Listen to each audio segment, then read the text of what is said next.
제목은 하나님 나라의 상속자입니다. 하나님 나라의 상속자. 9절에 보니까 불의한 자가 하나님의 나라를 유업으로 받지 못할 줄을 알지 못하느냐. 불의한 자는 하나님의 나라를 유업으로 받는다는 말이 상속한다는 뜻이에요. 그래서 불의한 자는 하나님의 나라를 상속받을 수 없다, 그 말씀이죠. 바울이 이 말씀을 하게 된 배경은 앞서 그 5장과 6장 초반에 이어지는 내용입니다. 교회 안에서 음행의 죄악, 그리고 성도끼리 싸우고 소송하는 이런 일들을 가리키면서 불의한 자는 하나님 나라를 상속받을 수 없다, 이렇게 얘기를 했어요. 여기에 우리가 두 단어에 주목을 해야 되는데, 첫째는 불의한 자라고 하는 이 말이고, 두 번째는 하나님 나라 상속이라고 하는 이 상속의 문제입니다. 먼저 이 불의한 자가 누구를 가리키는 것일까? 물론 우리가 얼핏 생각하면 불의한 자, 안 믿는 사람, 교회 밖에 있는 사람, 그렇게 생각할 수도 있지만은 문맥상으로 보면 여기 불의한 자라고 하는 이 말을 하게 된 배경이 고린도 교인들 때문이에요. 고린도 교인들이 음행한 짓도 하고 서로 싸우고 소송도 하고 하니까 너희들 그렇게 불의한 짓 하면은 하나님 나라를 상속받을 수 없어, 이렇게 말한 거거든요. 그런데 이 불의한 자가 만일 고린도 교인들을 향한 말씀이라면 이것이 해석상 혼란이 일어납니다. 왜냐하면 한번 예수 그리스도를 믿고 영접한 사람은 영원한 하나님의 자녀이고, 하나님 자녀의 신분이 결코 빼앗겨지지, 박탈당하지 않습니다. 그렇다면은 자, 교인들에게 너희들 불의한 짓 하면은 하나님 나라 상속받을 수 없어? 라고 말했을 때 이 말은 그럼 무슨 뜻인가? 천국에 못 들어간다는 의미로 해석해야 될까? 아니면 또 다른 의미일까? 여러분, 이건 분명히 해두셔야 됩니다. 여러분, 예수 그리스도를 믿고 영접하셨죠? 하나님의 자녀들이죠? 이 신분이 바뀔 수 있을까요?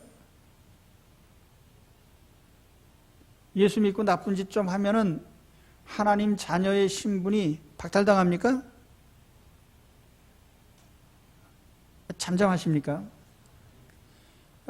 이건 아주 항상 확실히 하고 있어야 돼요. 여러분, 예수님을 믿으시고 영접하셨죠? 하나님 자녀들이죠? 그런데 내가 한두 가지 잘못을 저질렀을 때 하나님 자녀의 신분을 빼앗길 수 있을까요? 절대로 그런 일은 없습니다. 여러분, 자식 낳아서 호적에 올린 다음에 자식이 마음에 안 든 짓 했다고 해서 호적에서 빼버리는 경우가 있습니까? 그거는 개인적으로 할 수가 없어요. 국가에서 말리는 일이에요, 그거는. 그렇기 때문에 우리가 하나님 자녀가 된 이상은 우리는 하나님 자녀의 자격을 박탈당하지 않습니다. 그렇다면 바울이 왜 너희들 불의한 짓을 하면 하나님 나라를 상속받을 수 없어라는 말을 왜 했느냐 말이에요. 그래서 여기에 그 하나님 나라를 상속받는다는 의미, 또 하나님 나라를 상속받지 못한다고 하는 이 말의 의미를 우리는 성화적 의미에서 일단 해석을 합니다. 우리는 예수 그리스도를 믿는 순간에 법적으로 하나님 자녀가 됐죠. 그러나 실상을 보면은 우리가 하나님의 자녀답지 못해요, 아직까지. 늘 죄를 짓고. 그래서 예수님을 우리가 믿을 때 우리가 모든 죄를 사함을 받았어요. 오늘 말씀했듯이 죄 씻음을 받았습니다. 근데 우리 예수님을 믿음으로 우리가 용서받은 죄는 과거에 지은 죄만 용서받은 게 아니에요. 현재 짓고 있는 죄, 장차 우리가 죽을 때까지 지을 죄값까지도 다 예수님이 대신 씻어주신 겁니다. 그렇기 때문에 우리가 법적으로 완전히 하나님의 자녀가 된 거예요. 그러면 우리가 이 세상을 사는 동안에 아직까지 완전한 하나님의 자녀다운 모습으로 되진 않았지만 법적인 자격을 갖고 있어요. 그렇다면 실제적으로 우리가 이런 불의한 모습을 어떻게 처리해야 되느냐? 그건 우리가 죽는 날까지 하나하나 정리하면서 그것을 없애버려야 됩니다. 그래서 마침내 우리가 이 세상 떠날 때쯤 되면 우리가 완전히 100% 거룩해져서 하나님의 품으로 가게 되는 거예요. 아시겠습니까? 그래서 이 땅을 살아가는 동안 우리는 사실 죄의 빈도수가 예수님 영접하는 순간부터 줄어들죠. 당연히 죄가 뭔지 알게 됐으니까. 죄를 점점 안 짓기는 하지만 죄가 누적되는 것은 사실이에요. 그래서 하이델베르크 요리문답은 분명히 이렇게 얘기를 합니다. 우리는 예수를 믿은 후에도 죄를 계속 누적시켜가고 있어요. 죄를 안 짓는 게 아니라. 그러면서 우리는 끊임없이 우리의 죄를 점점 축소시키면서 성화시켜가는 겁니다. 이걸 다른 교리적인 말로 하면 성화라고 그래요. 앞서서 말한 법적인 자녀의 자격을 얻는 것을 우리는 칭의라고 합니다. 의롭다 하심을 받은 거예요. 그런데 실제적인 면에서 거룩해져 가는 것은 평생토록 계속해야 될 일이거든요. 그래서 오늘 이 말씀도 어떤 면에서 보면 너희들 불의한 짓을 자꾸 하면 그 모양 가지고 천국에 들어가서는 안 돼. 천국에 못 들어가. 그런 뜻입니다. 그러니까 우리가 불의한 모습이 있다면 하나하나 다 없애버려야 되겠죠. 자, 오늘 말씀의 초점이 거기에 있습니다. 그런데 오늘 말씀의 두 번째로 우리가 생각해 볼 것이 상속이라는 말의 의미입니다. 우리가 예수 그리스도 안에 하나님 자녀가 되면 당연히 천국 백성이고, 그러다 보면 하나님 나라를 상속받게 됩니다. 하나님 나라를 상속받게 돼요. 오늘 여기 계신 여러분 중에 단 한 사람도 하나님 나라를 상속받지 못할 사람 없어요. 다 상속을 받았습니다. 이미 자녀이기 때문에 하나님 나라를 상속받았어요.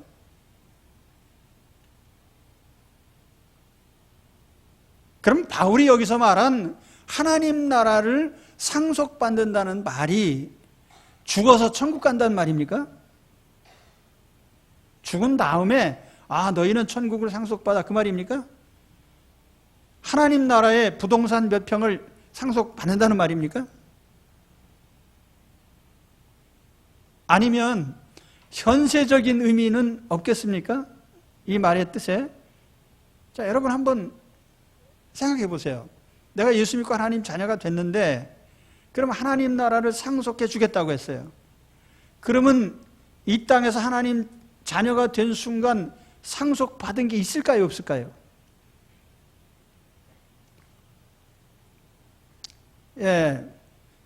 일부 예배 때 질문을 드렸더니 다 대답이 변변치 않고 입을 꽉 다물고 아무 말씀도 안 하시더라고요. 여러분, 하나님 나라를 상속받으셨습니까? 그러면 뭘 받았는지 한번 말씀해 보시기 바랍니다. 하나님 나라 상속받으셨다고 하니까, 그럼 구체적으로 뭘 받으셨어요, 지금? 상속재산이 뭡니까? 하나님께 받은 상속재산이. 지금 가지고 있는 게 뭐예요? 우리는 상속 그러면 항상 부동산 돈만 생각하거든요. 그러니까 받은 게 생각이 안 나는 거예요. 사실 여기 하나님 나라에서 우리가 상속받은 것은 사실상 영적인 유산이 중심이 되는 겁니다. 영적인 유산. 여러분 영생 받으셨죠? 하나님 나라의 상속 재산이에요. 그죠? 자, 하나님 품 안에서 평안을 얻으셨습니까? 평안이 하나님이 물려준 천국의 상속 재산입니다. 하나님 품 안에 있는 기쁨,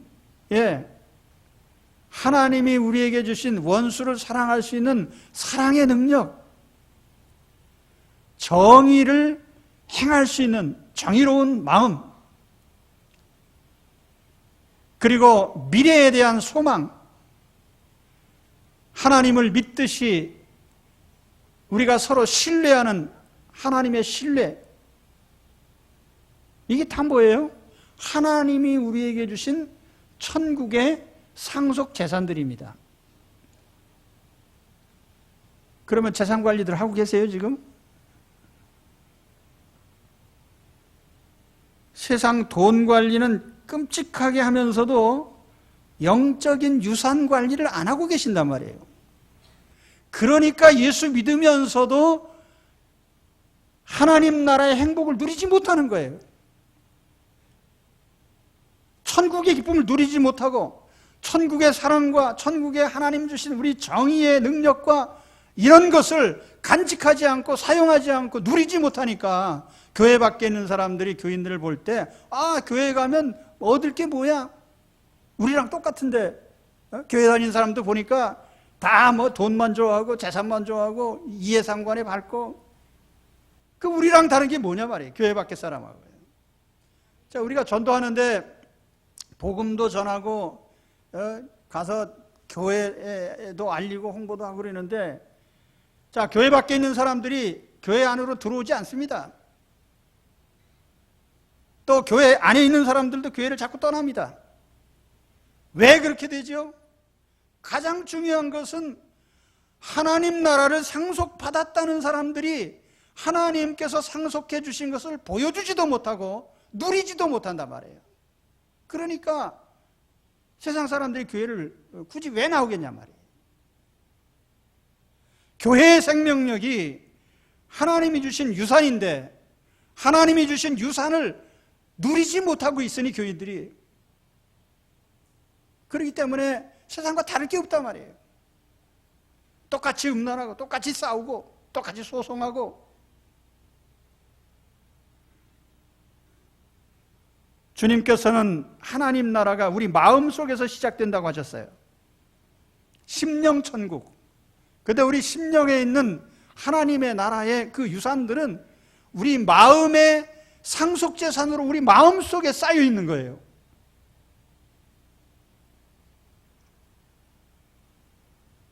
유산을 물려받는 것도 중요하지만 물려받은 유산을 잘 간수하고 간직하는 것도 중요합니다. 그리스도 안에서 우리가 하나님의 자녀가 되었고 하나님 나라의 상속재산을 받았다면 이러한 것들을 우리는 아주 소중히 여기고 간직하고 누리고 다른 사람에게 그것을 혜택을 줄 수 있어야 됩니다. 누가복음 15장에 보면 어떤 못난 자식이 아버지 재산을 미리 상속받았어요. 그래서 어떻게 했습니까? 아버지 없는 먼 데로 가서 지멋대로 쓰다가 나중에 알거지가 됐습니다.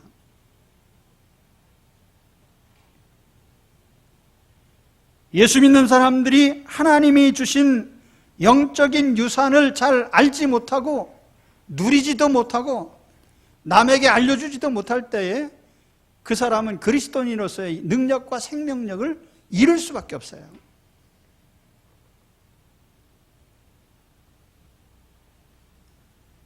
정말 재산 중에 가장 중요한 재산은 영적인 재산이고 정신적인 자산입니다. 그러니까 자식들한테 돈을 자꾸 물려주려고 하지 마세요. 돈을 많이 물려주려고 하다 보면 형제들끼리 싸워요. 그래서 자식들이 서로 싸우지 않게 하는 비법이 이 두 가지가 있어요. 첫째는 자식을 하나만 낳으면 됩니다. 안 낳든지 하나만 낳든지.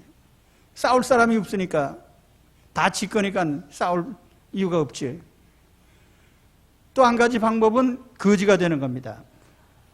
가져갈 것이 없으니까 안 싸우는 거지. 그렇다고 해서 우리가 이 두 가지를 채택할 수는 없잖아요. 정말로 중요한 건 사실은 정신적인 자산이에요. 오늘 우리가 2세들에게 물려줄 거예요. 뭐 국민소득 2만 불, 3만 불입니까? 아닙니다. 정신적인 유산을 물려줘야 돼요. 정의로운 가치, 하나님이 우리에게 베푸신 영원한 천국의 가치, 영생의 가치, 사랑의 존귀함, 우리가 하나님 자녀로서 거룩하게 사는 거룩의 유산, 이런 것이 얼마나 우리의 인생의 소중한 자산들인지를 우리 스스로가 깨닫고 또 그것을 누리고, 그래야 우리 자녀들도 이 귀한 가치를 알게 되는 겁니다. 그렇기 때문에 가장 큰 물려줄 재산이 있다면, 전 그래서 자손에게 물려줄 유산 가운데 가장 큰 유산은 신앙의 유산이라고 생각합니다. 또 눈에 보이는 돈보다는 눈에 보이지 않는 정신적인 유산, 바른 사상과 가치관을 물려주는 거죠. 왜 자식들이 세상에서 돈을 위해서 그렇게 애를 쓰고 돈 때문에 죄를 짓고 잘못된 인생길을 가게 되죠? 정신적인 유산을 하나도 물려주지 않았거든요. 유치원 다니는 어린 아이들을 둔 부모님께 제가 늘 얘기하는 게 그거예요. 정신적인 가치를 물려주란 말이에요. 자꾸 돈 물려주려고 하지 말고요.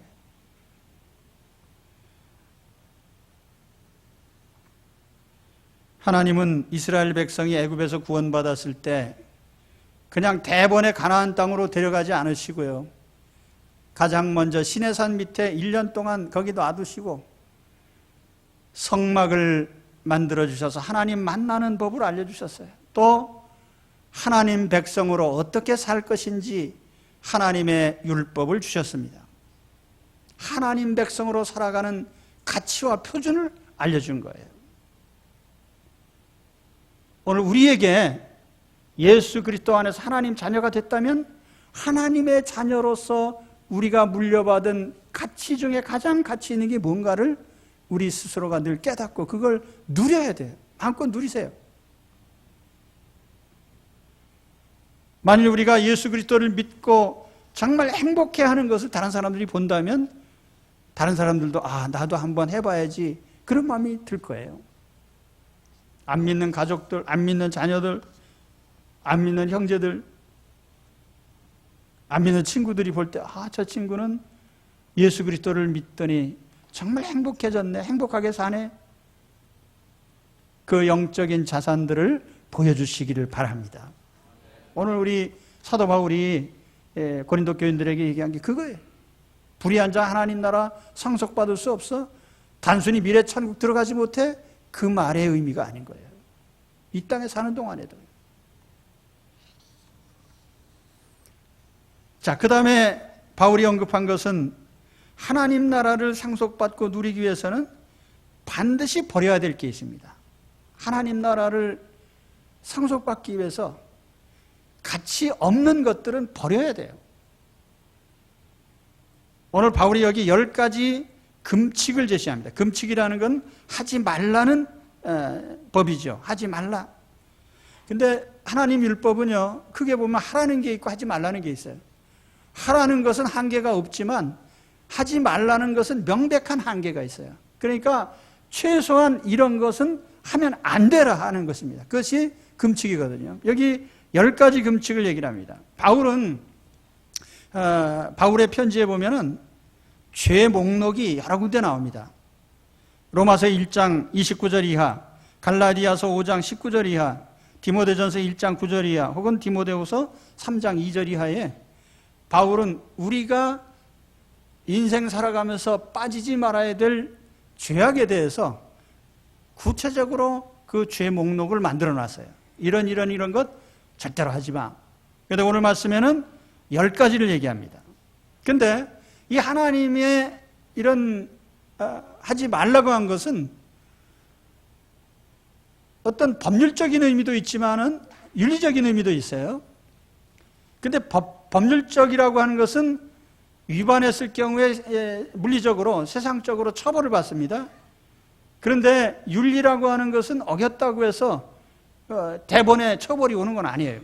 그러다 보니까 사람들이 하나님 말씀을 가벼운 윤리 정도로 생각을 합니다. 어겨도 처벌받지도 않는 것. 근데 이거 착각하면 안 됩니다.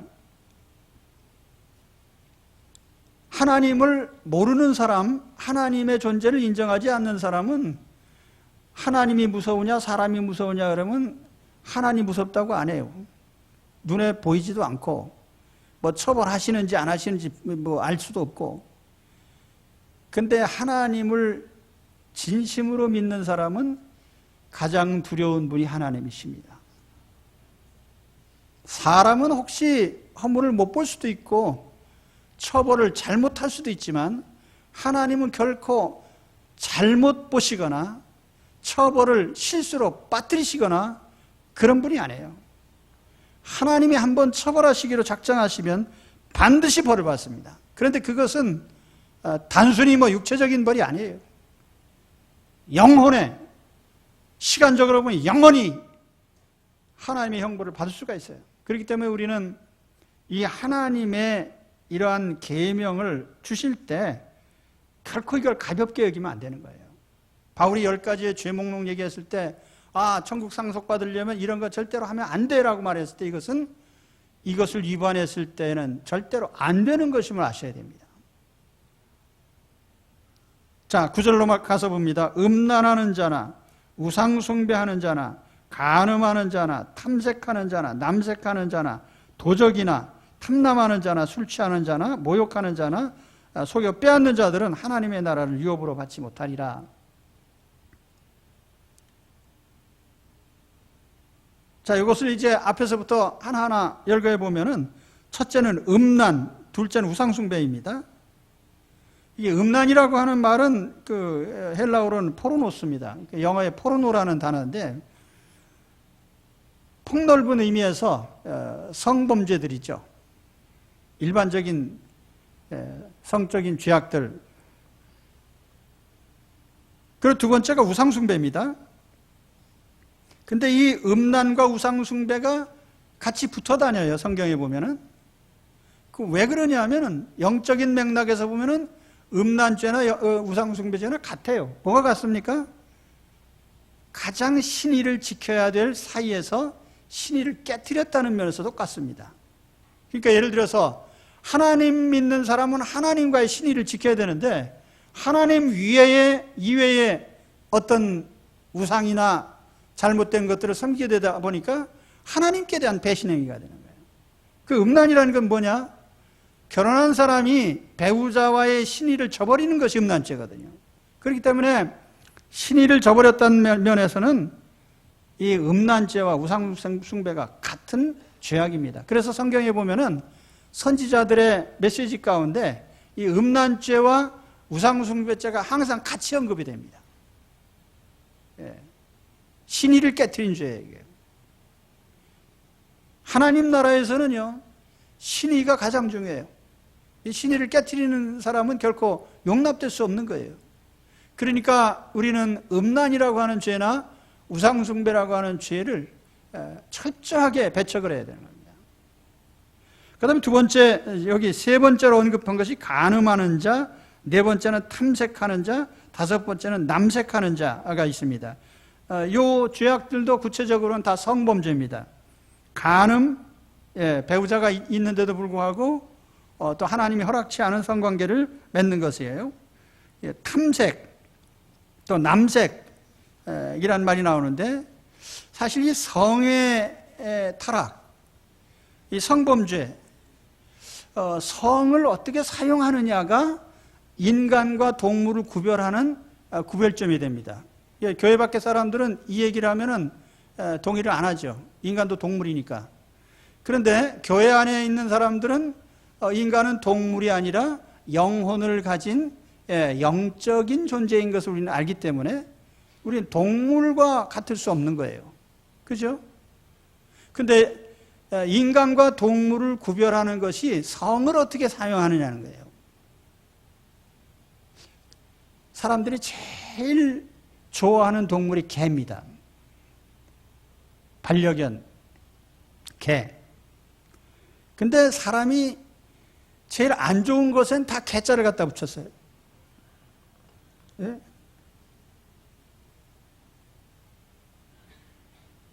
개살구, 빛 좋은 개살구, 개복숭아, 개뿔, 개망나니.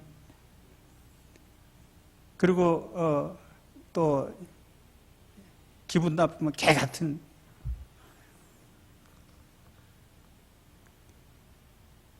그리고 사람들이 제일 많이 하는 욕이 개의 자녀. 예. 개의 자녀. 그 개 입장에서 보면 상당히 불쾌하겠죠. 왜 나를 자꾸 들먹거리냐 이거예요. 개가 다른 거 다 좋은데 이 성에 관해서는 구별이 없는 거예요. 동서남북도 없고 상하좌우도 없어요. 그러니까 개인 거죠. 그런데 만일 사람이 성적으로 동서남북이 없으면 그 사람은 개와 같은 급이 되는 거죠. 그죠? 예. 그래서 우리가 적어도 표준이 개보다는 나아야 될 거 아니에요. 그래서 개하고 경주해가지고 이기면 개보다 더한 놈. 개하고 경주에서 비기면 개 같은 놈. 예, 개하고 경주에서 지면 개만도 못한 놈. 그래서 우스갯소리인데 개가 표준이라면 우리 인간은 적어도 성에 관해서 개와 동급이 될 수는 없는 거예요. 오늘 말씀에 성에 대한 극단적인 오용, 잘못 사용하고 있는 거 두 가지가 나오는데 탐색과 남색입니다. 이 탐색이란 말은 NIV 영문 성경에 보면은 메일 프로스티튜트라고 번역했습니다. 메일 프로스티튜트라는 말은 이게 뭐라고 하죠? 매춘, 성을 팔아먹는 사람을 이제 이르는 말인데 여기 메일 프로스티튜트 하면은 남성 매춘부, 그러니까 남창이에요, 남창. 예.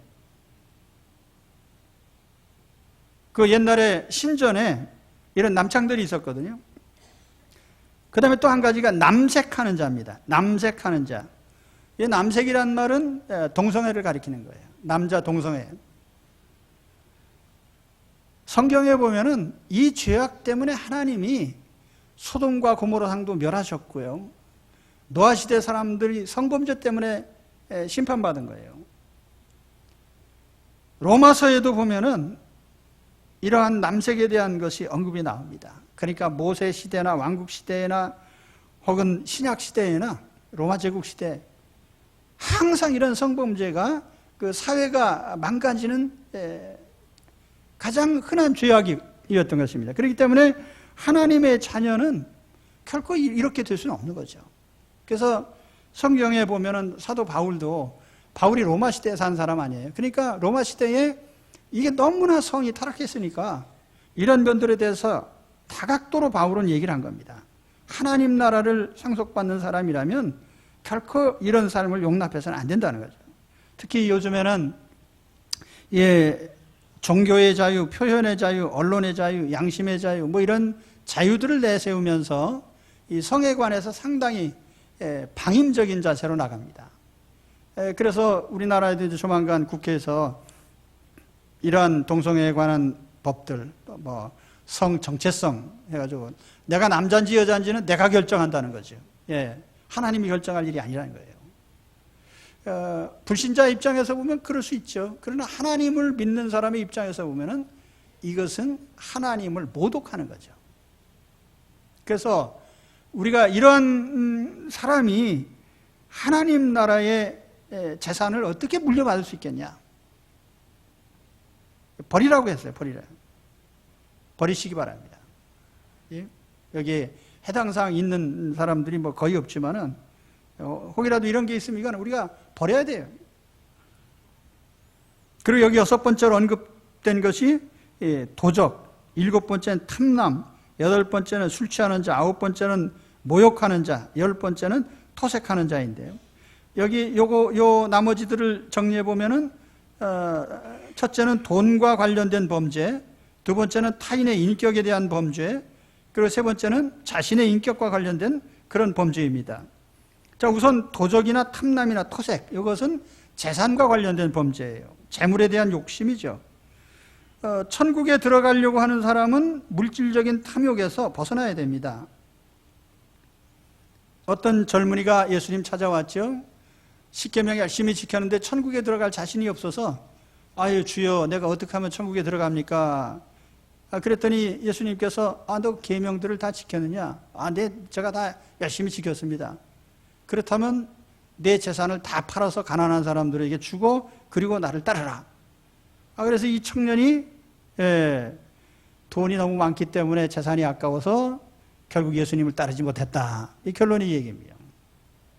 그래서 우리가 이 장면을 보면서 예수 믿는 사람은 다 재산을 팔아가지고 남 주고 나서 예수님 따라야 되냐? 그럼 예수 믿는 사람은 다 거지가 돼야 되냐? 부동산도 뭐 아무것도 갖지 말고 통장도 하나도 없고 다 거지가 돼야 되냐? 그런 의미는 아니에요.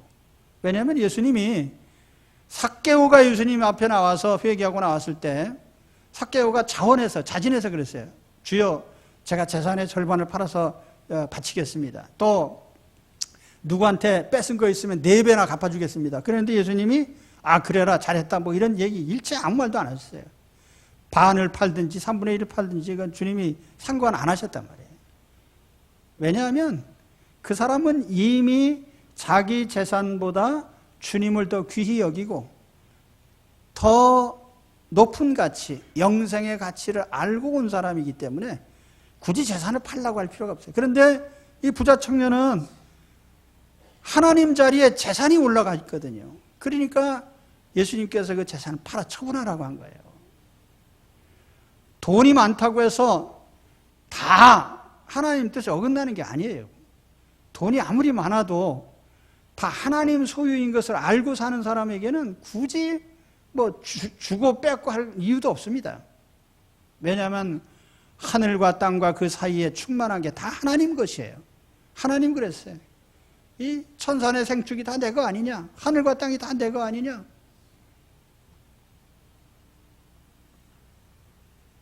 천국에는요, 재산 가지고 가도 소용 없습니다. 제가 그래도 꽤 오래 산 편인데 장례식을 많이 했거든요, 제 직업상. 그런데 돌아가실 때 등기 서류나 또 은행 통장이나 가지고 가시는 분을 제가 아직까지 한 번도 못 봤어요. 다 놓고 가십니다. 그냥 원래 그 하나님 소유거든요.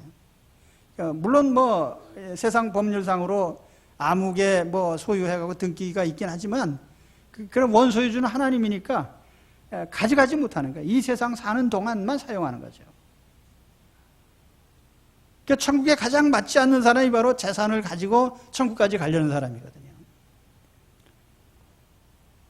그래서 오늘 우리는 이 재물에 대한 삶의 자세를 고쳐야 돼요. 그래서 오늘 말씀에 있듯이 재물에 대해서 탐남, 욕심 부리는가, 또 토색, 착취하고 약탈한다는 뜻이에요.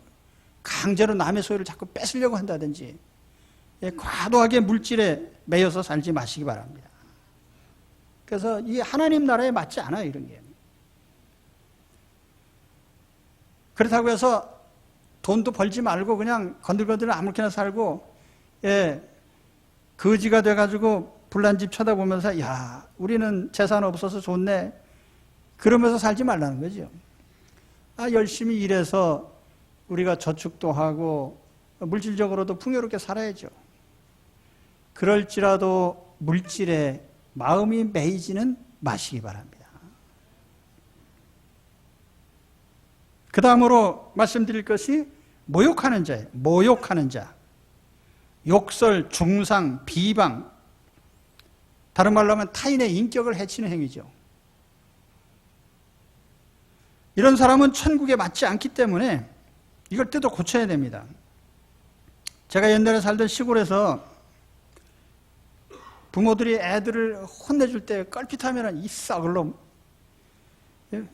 자식이 썩으면 어떻게 해, 이거예요? 그죠? 썩을 놈. 요즘 젊은이들은 잘 모를 거예요. 옛날에는 그렇게 심한 말들을 하셨어요. 연병할 놈. 썩을 놈. 난 그때는 그게 아주, 그래도 뭐, 웬만한 칭찬인 줄 알았지.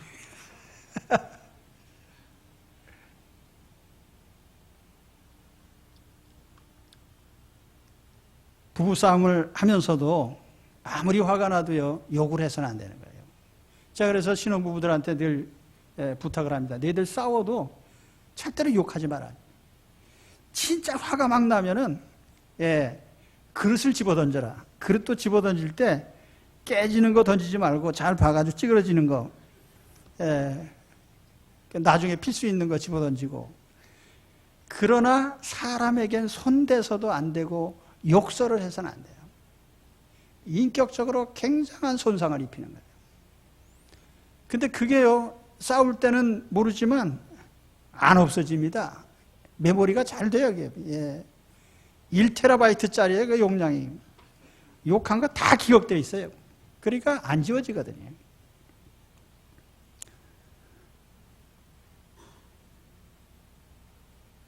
아이들이 제일 먼저 유치원 때까지는 말이 괜찮아요. 그때 일단 초등학교 가면은 제일 먼저 배우는 욕이 뭐냐면 개의 자녀예요. 말마다 본래 그렇게 말 안 해도 다 자녀들인데 꼭 말마다 그 말을 갖다 붙여요. 존칭인 줄 알죠? 그렇게 하면 더 친한 줄 알지. 언어는 소속을 나타내는 거예요. 영어를 하면 영어권에 사는 사람이고, 일본어 하면 일본 사람이고, 한국말 하면 한국 사람이지.